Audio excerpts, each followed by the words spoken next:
UFC 246 has just wrapped up. Here's your full mount MMA recap. To kick off the main card, Diego Ferreira defeated Anthony Pettis via submission in the second round. Back to his feet now, but look, Ferreira snaps him down again, and now Ferreira almost under the chin. Almost under the chin.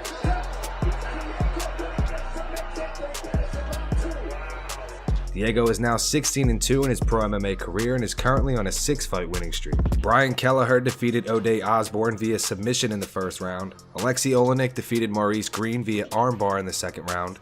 For the co-main event, Holly Holm defeated Raquel Pennington via unanimous decision. And Conor McGregor defeated Donald Cerrone via TKO just 40 seconds into the first round.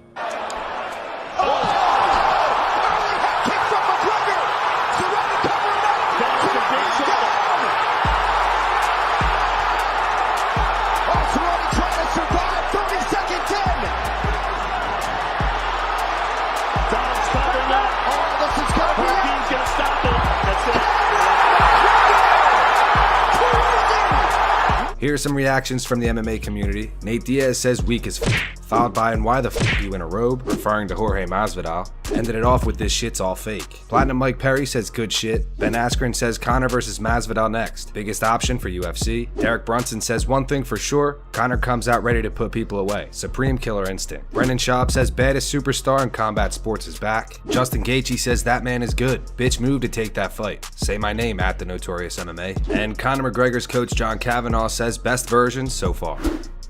A 5-round title fight between Henry Cejudo and Jose Aldo is being targeted for UFC 250 in Brazil. Henry Cejudo is coming off a TKO finish over Marlon Moraes at UFC 238, and Jose Aldo is coming off a split decision loss to Marlon Moraes at UFC 245. Another 5-round title fight has been recently announced. Current UFC middleweight champion Israel Adesanya versus Yoel Romero has been announced for UFC 248. Israel Adesanya is coming off a KO finish over Robert Whittaker at UFC 243, and Yoel Romero is coming off a loss to Paulo Costa at UFC 241. The former middleweight champion Robert Whittaker has been forced out of his UFC 248 bout with Jared Cannonier due to personal reasons. On his Instagram, Whittaker posted this. In the caption, he wrote, "I'm sorry to all my friends, supporters, and family for not being able to fight in March. A lot has happened over the last 12 months and I need to take some time now to be with my family. Slow things down and to refocus. Sorry to everyone again, but I'll be back. The best is yet to come." Kamaru Usman at the UFC 246 pre-fight press conference speaks on fighting Jorge Masvidal. He says that he'll fight Jorge if Dana White says that he's next in line for a title shot. This is a game to kind of where you need to fight the contenders that are there. And if you look right now, what if this is just an average guy that's looking into the sport of martial arts and they're like, oh, the welterweight champion is going to fight somebody, who is that contender? And they look through the rankings and they want to know who the next best guy is. And if you look in that top 10, I've beat half of them. I've gone through half of them, in the top half of them. You know, who in that top 10 has this guy beat? You know, to me, is this being a contender or is this the hype? You know, there's two different things. Of course, when there's a lot of hype, people want to see the fight. Of course, they make the fight happen.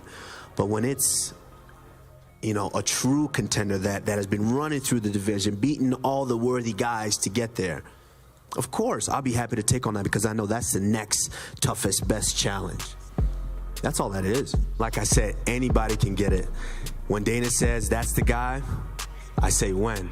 You know, Dana said Covington was the guy. When? I got it done. He said Woodley was the guy.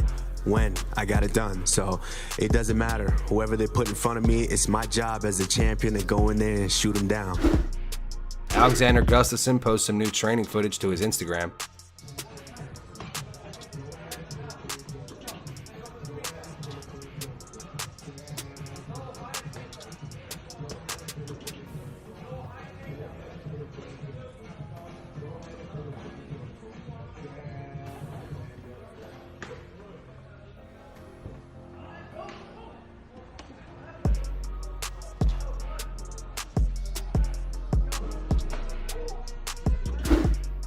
Dominic Cruz on Ariel Helwani's MMA show speaks on his return to the octagon. He also speaks on fighting Henry Cejudo.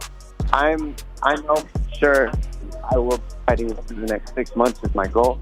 As for an exact opponent, time, date, none of that's been established yet.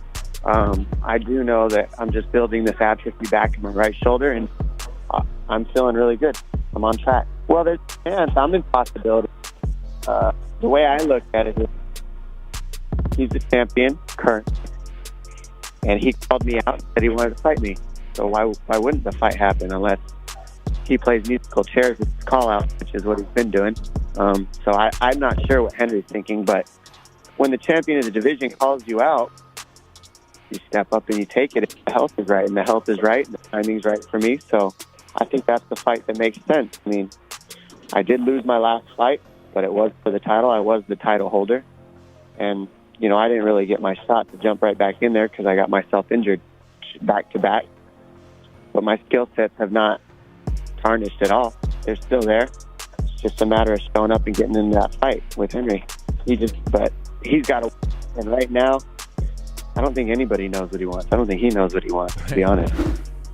Junior Dos Santos posts some new training footage to his Instagram. He is scheduled to face Curtis Blades at UFC Fight Night 166.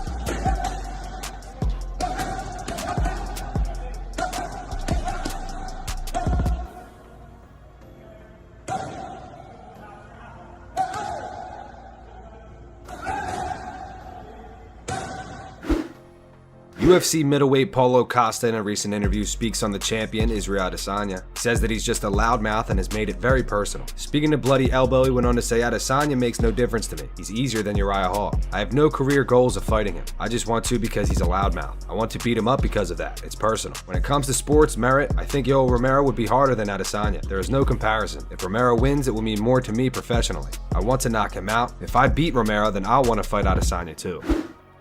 Derek Lewis on UFC Unfiltered speaks on his upcoming fight against Ilir Latifi. Both fighters are scheduled to face each other at UFC 247. I heard he trained at American Top Team, so all of those guys been calling me out left and right, just about everybody over there. Greg Hardy, him, Junior Dos Santos. What is the other guy named, the crazy one? The one that just fought Kobe. And so they've been training for me for years. You know, all the guys, just about every guy over there I fought already. You know, so they felt like they got the recipe out on me. They look at me like the weakest in the top 5. More easier fight for them. That's why I look at it.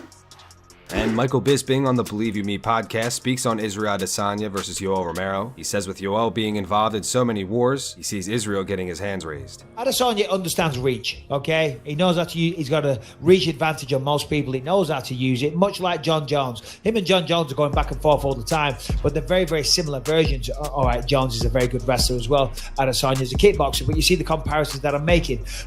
He understands reach.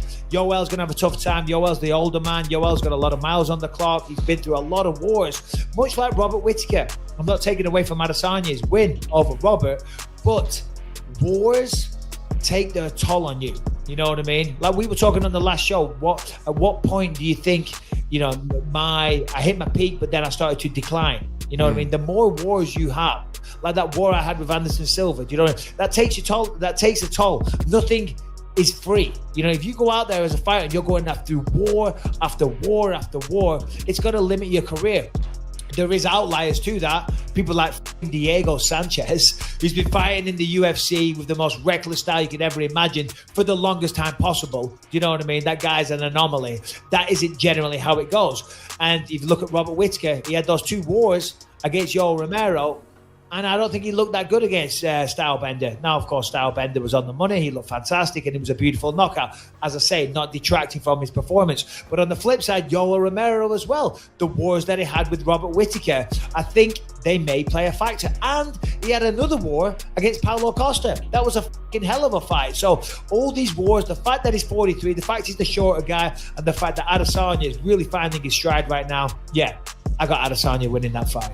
That's going to wrap it up for the news. Thank you so much for watching. If you enjoyed the video, be sure to drop a like down below and subscribe to Full Mount MMA on YouTube. Here are the 3 top comments from last video. These comments are in reference to Tyron Woodley. The first one says, please cut the Woodley parts, lol. The second one says, everybody skips over the Tyron Woodley rants on every video. And the final one says, I feel sorry for T Wood. He spends more time talking to himself on his phone with his social media. That's so cute. Leon Edwards is going to take your face off, son. Those were the 3 top comments from last video. If you want to be featured in the next video, be sure to drop a comment down below on this one.